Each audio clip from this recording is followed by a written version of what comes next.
Dawazi njalo uhlezi ukhathele. Sengiyoze ngiphumele ngaphandle.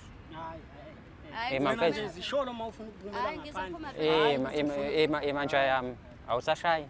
Khuleka ngizowacisha manje amakhamera sikhulume sobathathu. Soba u4 nebounce. Yabona kube ayishutha lento yonke.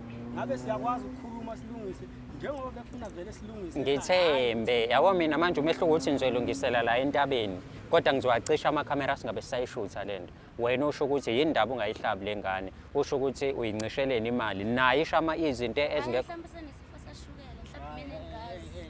Kwesinye isikhathi khona into afuna ngeke kuphela yabona indaba yamakhamera mhlawumbe usukhomela abantu bamakhamera ngeke phela mina uyangibona mina lenga abantu bamakhamera uyangithi mina uyangibona ngibona ngathi nawe bafika ngicela buka mina mfethu yabo ngiyangibona ngimnganani lengane ngangenzani ke uman on top ngangibulala yabo so mfethu ngeke mina ngikushiye ngeke nje yabona ke mhlambe ke ungazama kwisigora mina nje mfethu wangikho nokuba khona ngiqonda lutho nje ayike into ngayiqonda kudinga imali kahle yabo umuntu okufanele kahle imali okay sis hlezi nje kunenkinga phambilini akaze ngikutshele mina ukuthi ngihola nini kodwa imali kuyangena ekhaya ingane yami ngiyikhulisa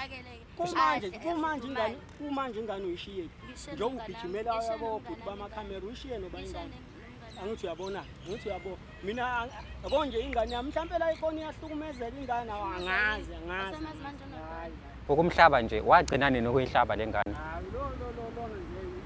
nje yazi ukuthi manje siphambi kwamakhamera phendula umbuzo wagcina nini ukuhlaba ingane ngicindezela kanjani okay angibuze lo mbuzo wagcina nini ukunikeza imali ubaba hayibo 500 no 200 wagcina nini usenesikhathi noma into entsha futhi mhlawumbe uphelile 2 months wagcina nini ukuhlaba lengane yazi lo uthi uyazi mina ukuthi lento iyashutha manje angiyikho into ngizowacisha amakhamera mina mfethu okay ngiwacishe usho ukuthi wagcina nini ukuhlaba iyangihlambalaza lento umhlaba wonke manje kubukwa mina yini wena ukhalela ukuthi uyahlambalazeka mfethu wena ngiyakwazi ukulungisa ngicela ukubuza ngeke ngabona imiskole efonini yakhe ekuseni saphumile efonini yakho ekubhala usima uba usima mhlawumbe ngenzeka ukuthi nje kunje ulo sima mhlawumbe wena okay fine asenasikhathi uhlezi ukhathele nje angisaqondi kwenzakalani wena ubone nje isikole kasima mhlawumbe ungahlulwa yini namhlanje ngizophuma kwena uphume kumina ubunga ngibuza ingane ngaleso sikhathi kade ubona imiskole kade phela kade thina sibhaleni